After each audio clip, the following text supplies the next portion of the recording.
Hello, আসসালামু আলাইকুম। Flutter কোর্সে আপনাকে স্বাগতম। এবং আমরা এর আগের ভিডিওতে দেখেছি কিভাবে কলাম নিয়ে কাজ করতে হয়, রো নিয়ে কাজ করতে হয়। তো আজকে আমরা একটা সিম্পল জিনিস দেখব, সেটা হচ্ছে আমরা কিভাবে ইমেজ নিয়ে কাজ করতে হয়। তো আমাদের অ্যাপ্লিকেশন ডেভেলপমেন্টের ক্ষেত্রে কিন্তু অনেক সময় ইমেজ লাগে। তো সাপোজ আপনি একটা ই কমার্স অ্যাপ্লিকেশন ডেভেলপ করলেন, বা একটা যে কোনো একটা অ্যাপ করলেন, সেখানে একটা ইমেজ লাগাতে হবে বা একটা ছবি লাগাইতে হবে। তো সেই জন্য কিন্তু আপনার কিছু প্রপার্টি আছে বা কিছু উইজেট আছে যেগুলো ইউজ করে আপনি ইমেজ লাগাইতে পারবেন। তো সেটা কিভাবে ইউজ করবেন সেটার জন্য আমরা এখানে সিম্পল একটা ম্যাটেরিয়াল অ্যাপ নিয়ে নিয়েছি এবং সেখানে স্ক্যাফোল্ডের মধ্যে একটা কন্টেনার নিয়েছি। এছাড়া এখানে স্পেশাল আর কিছু নাই। এখন আমি ফার্স্ট দেখাবো আমরা দুই ধরনের ইমেজ নিতে পারি। একটা হচ্ছে আপনার অফলাইন থেকে বা অ্যাসেট থেকে আপনার এই অ্যাপের মধ্যে কিছু ইমেজ রেখে দিবেন, সেই ইমেজগুলো নিতে হবে। আর একটা হচ্ছে আমরা অনলাইন থেকে বা ডেটাবেস থেকে। ঠিক আছে, তো সেটা কিভাবে নিতে পারি। তো আমরা প্রথম দেখবো যে অনলাইন থেকে কিভাবে নিতে পারি, এটা একটু সহজ। তো এটা আগে দেখব। তো কন্টেনারে চাইল্ড নেই, চাইল্ডের পরে আমরা নিব হচ্ছে ইমেজ। আমরা আজকে কি নিয়ে কাজ করতে যাচ্ছি? ইমেজ। ইমেজ নেওয়ার পরে ডট ইমেজ ডট দিলে আমাদের এইখানে বিভিন্ন টাইপ আসবে। এই দেখেন, এইখানে আছে আমার মেমোরি থেকে নিতে পারবো, ফাইল থেকে নিতে পারবো, অ্যাসেট থেকে নিতে পারবো, নেটওয়ার্ক থেকে। তো এইখানে দেখেন আমাদের কি কি প্রপার্টি আছে, সেইগুলো কিন্তু আমরা সবকিছু এইখানে পাবো। তো দেখেন এখানে এসআরসি আছে, মানে সোর্স। এখানে আমরা সব কিছুই দেখেন, এখানে যে যে প্রপার্টিগুলো আমরা অ্যাক্সেস নিতে পারো সেইগুলো এখানে আছে। তো আমরা জাস্ট সোর্সের মধ্যে আমাদের পাস করতে হবে যে স্ট্রিং। ঠিক আছে, সোর্সের মধ্যে আমাদের পাস করতে হবে স্ট্রিং। তো আমরা একটা ইমেজ নেওয়ার জন্য আমি অলরেডি একটা ইমেজ ওপেন করে রাখছি, দেখাই। সাপোজ এই ইমেজটা আমরা এখানে নিতে যাচ্ছি। তো ইমেজটা নেওয়ার জন্য আমাদের ইমেজের লিঙ্ক লাগবে। তো আমি এই লিঙ্কটা দিলে কিন্তু হবে না। আমরা কি করব, যে এই যে রাইট ক্লিক করে যে ইমেজটা নিব, কপি প্রেস। দেখেন আমি এটা কপি করার পর কপি হয়ে গেছে। এখন এই সোর্সের মধ্যে যদি আমি এরকম করে এইটা দিয়ে দেই, দেখেন আমার এই যে ইমেজ এইটা লিঙ্ক কপি করছিলাম, এটা দিয়ে দিছি। এখন আমি যদি রিলোড দেই, দেখি আমাদের ইমেজটা আসে নাকি।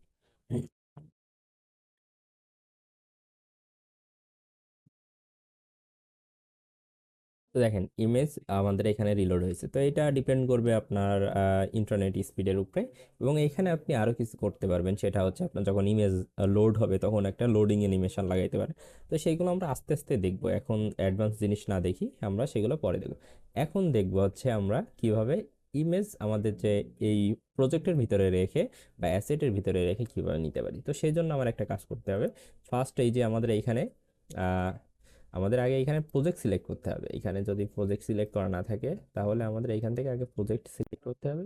পরে রাইট ক্লিক, রাইট ক্লিক করার পরে আমাদের একটা ডিরেক্টরি ক্রিয়েট করতে হবে। তো নিউতে গেলে ডিরেক্টরি। ওকে, তারপরে আমরা এখানে লিখবো ইমেজেস। মানে ইমেজেস মানে কি, আমরা এখানে ইমেজ মানে ইমেজগুলো রাখ। এই ডিরেক্টরির নাম আপনি আপনার নিজের মতো দিতে পারেন, নাই, বাট ইমেজের ক্ষেত্রে দেওয়া ভালো। কারণ আপনাকে সবসময় মনে রাখতে হবে আপনি একটা স্ট্যান্ডার্ড কোড লেখার ট্রাই করবেন। ঠিক আছে, তো এটার পরে এখন আমি এখানে একটা ইমেজ রাখবো। তো আমি একটা ইমেজ অলরেডি ডাউনলোড করে রেখেছি। আহ,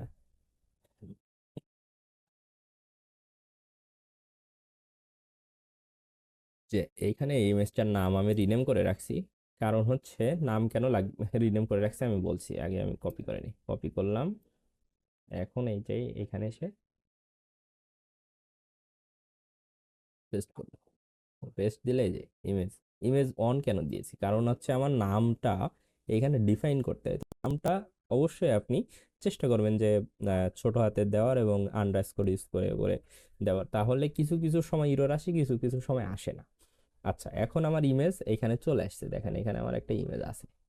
হ্যাঁ, এখন ইমেজ তো এখানে আসলো। এখন আমাদের এইটা দেখাইতে হবে। দেখানোর জন্য কি করব, আমরা এখন পাব স্পেক ডট মাইএমএল এ যাইতে হবে। গিয়ে এখানে দেখেন একটা জিনিস কমেন্ট করা আছে, এই যে এইটা কমেন্ট আউট করতে হবে। তো এইটা কমেন্ট আউট করার জন্য কি করব, আমরা জাস্ট এই যে হ্যাশটা না, এটা রিমুভ করে দেব। দিলে দেখেন এখানে ইরর আসতেছে, কারণ আমাদের এইটা আর একটা ব্যাক স্পেস দিয়ে সামনে নিয়ে আসতে হবে।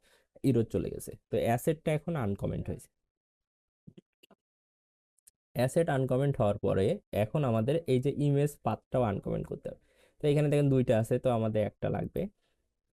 তো আমার সাজেশন থাকে এইখানে আপনারা ফার্স্ট এখানে নিয়ে আসবেন, একদম এই সমান সমান নিয়ে আসবেন, নিয়ে এসে আপনি দরকার হলে এখানে নিয়ে আসবেন, এরকম নিয়ে এসে একটা ইন্টার দিলে আমাদের জায়গায় চলে আসবে।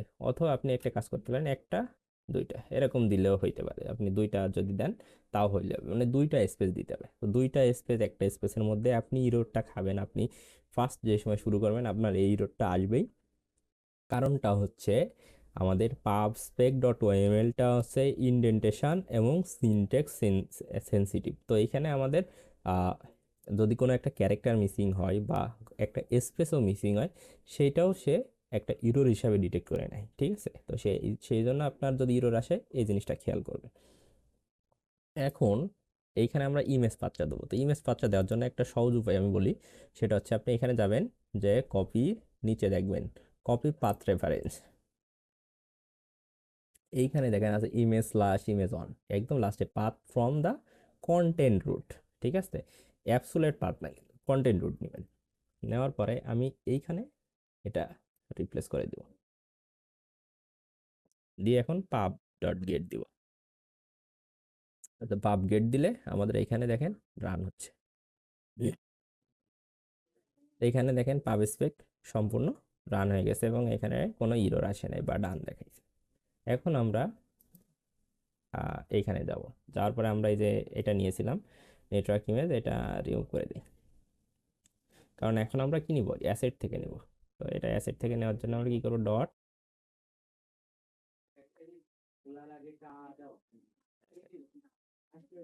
সেটা গিয়েও আমরা এখানে স্ট্রিং দিব কোনটা, ইমেজ যে পাথটা আছে সেইটা,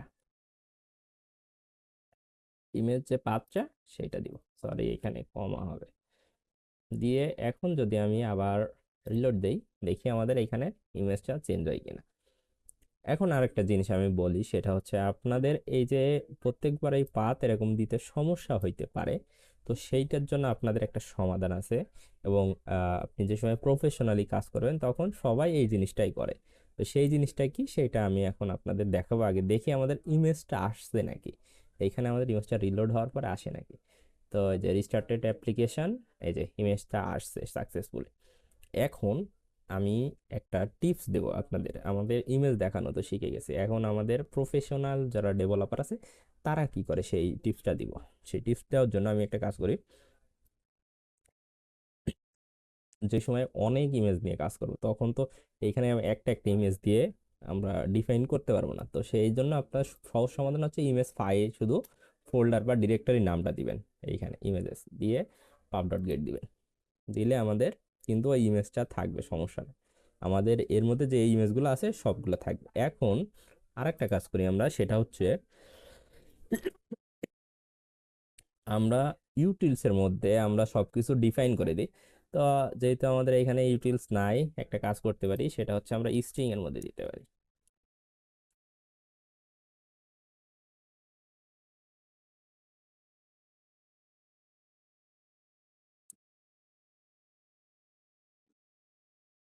তো দেখেন আমি এখানে একটা স্ট্রিং এর মধ্যে দিয়েছি এবং ইরর আসতেছে, কারণ আমাদের এখানে কি বলতেছে যে কনস্ট টাইপের ইসে আমাদের এই স্ট্রিংটা নিতে পারবে না। তো এখন যদি আমি এই ইমেজটা ইউজ করি, এখন যদি আমি এই ইমেজটা যেখানে সেখানে ইউজ করি, আমাদের কিন্তু সমস্যা হবে না, কারণ আমি এই স্ট্রিংটা ইউজ করতেছি। আমাদের রিলোড হচ্ছে, দেখি আমাদের রিলোড হওয়ার পরে সেম ইমেজটা দেখাই কিনা।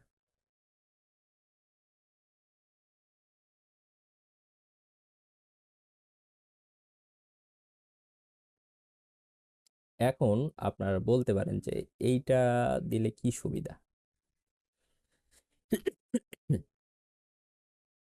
তো এইটার সুবিধাটা হচ্ছে, আপনি সাপোজ একটা জিনিস ভাবেন, আমরা যে সময় প্রফেশনালি অ্যাপ্লিকেশন ডেভেলপ করি তখন আমরা এই ইমেজগুলো যেগুলো অ্যাসেটে থাকে এইগুলো বিভিন্ন জায়গায় ইউজ করি। সাপোজ এটা আমরা কিন্তু যে এমন না যে একটা অ্যাপ্লিকেশনে 1000 ইমেজ দেখাইতে হবে, সেটা আমরা অ্যাসেটের মধ্যে রেখে দেখাই। এটা করলে আসলে কি হয়, আপনার অ্যাপের সাইজ দেখা গেল 500 MB পার হয়ে গেছে, তো এটা থেকে ইনস্টল দিবেন না, তাই না?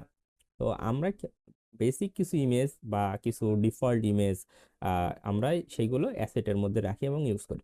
তো এখন যদি আপনি এরকম স্ট্রিং এর মধ্যে সেই নামগুলো ডিফাইন করে দেন, আমরা একটা ফোল্ডার নেই, সেটার নাম হচ্ছে ইউটিলস। ইউটিলসের মধ্যে আমরা কিছু কনস্ট টাইপের স্ট্রিং, তারপর আমাদের যে ফাইলগুলো লাগে, কালার, এগুলো ডিফাইন করি। তখন আমরা কি করি, এই যে ইমেজগুলো এভাবে রাখি। তো সাপোজ এটা আমার একটা ডিফল্ট ব্যাকগ্রাউন্ড ইমেজ, তো আমি এখানে নাম দিতে পারি কিন্তু ইমেজ বিজি, এরকম দিয়ে আমি কিন্তু এখানে ইমেজ বিজি, এই ইমেজ এইখানে কিন্তু ইমেজ বিজিটা ইউজ করতে পারি। এখন আমি অন্য একটা ক্লাসে যে সময় ইউজ করবো, তখন আমরা প্রফেশনালি কাজ করি, তখন কিন্তু আমাদের অনেক অনেক আমাদের ক্লাস হয়, অনেক অনেক স্ক্রিন হয়। তো এক এক স্ক্রিনে আমার এইটা ইউজ করা লাগতে পারে। তো তো বারবার আমি ইমেজ স্ল্যাশ ইমেজ এরকম অন, এরকম দেওয়া একটা ঝামেলা। তো আমরা তখন কি করি, যে যে ইমেজটা যেটার মিনিং সেই টাইপের একটা স্ট্রিং নেই, এবং সেই স্ট্রিংটা আমরা সব জায়গায় ইউজ করার ট্রাই করি। এটা আমরা যে সময় এপিআই নিয়ে কাজ করব, আমরা ইউআরএল নিয়ে কাজ করব, তখন আমরা বেস ইউআরএল সিলেক্ট করে এরকম আমরা দেখব। তখন আমরা ইউটিলসটা আরো ভালো করে আপনাদের বোঝাবো যে আমরা রিউজ কিভাবে করতে পারি। তো আপনার সবসময় একটা জিনিস মনে রাখতে হবে, আপনি স্ট্যান্ডার্ড মাপের বা ক্লিন কোড লেখার ক্ষেত্রে সবসময় খেয়াল রাখবেন যে যত বেশি রিইউজ করা যায়, যে আপনি একটা জিনিস একবার ডিফাইন করলেন বা একবার ডিক্লেয়ার করলেন, করে ওই জিনিসটা আরেকবার সেম ভাবে যেন আপনি use করতে পারেন। তো সেই ক্ষেত্রে কি হয়, যে আপনার কোড স্ট্রাকচারটা সুন্দর হয় এবং আপনার কোড লাইন কমে যায়, বা আপনার কোড ক্লিন কোড যেটারে বলেন সেটা হয়, এবং এটা মেনটেন করতেও সুবিধা হয়, এবং অন্য ডেভেলপার আপনার কাজ করতেও স্বাচ্ছন্দ্য বোধ করে। ঠিক আছে, তো আপনার চেষ্টা করবেন এইভাবে নিতে। এখন আমি যদি এখানে আরেকটা ইমেজ রাখতাম, সেটাও সেম ভাবেই। তো এইটুকু ছিল হচ্ছে আজকে ইমেজ নিয়ে টিপস। এবং আপনাদের কাছে রিকোয়েস্ট থাকবে যে আপনারা হয়তো অনেক জায়গায় অনেক টাইপের ভিডিও দেখবেন, আমার ভিডিও আপনার বুঝতে যদি কোনো সমস্যা হয় অবশ্যই কমেন্টে জানাবেন, এবং আপনারা কি ধরনের ইমপ্রুভমেন্ট চান আমাদের ভিডিওতে সেটাও অবশ্যই জানাবেন। এবং চাই যে আপনারা আমাদের সাথেই থাকেন এবং আমাদের চ্যানেলকে সাপোর্ট করে দেন, এবং আপনার ফ্রেন্ডদের মাঝে শেয়ার করেন। আজকের ভিডিও এই পর্যন্তই, এবং আপনাদের কোনো মতামত থাকলে অবশ্যই আমাদের কমেন্টে জানাবেন। দেখা হচ্ছে পরবর্তী ভিডিওতে, ততক্ষণ ভালো থাকবেন, সুস্থ থাকবেন। আসসালামু আলাইকুম।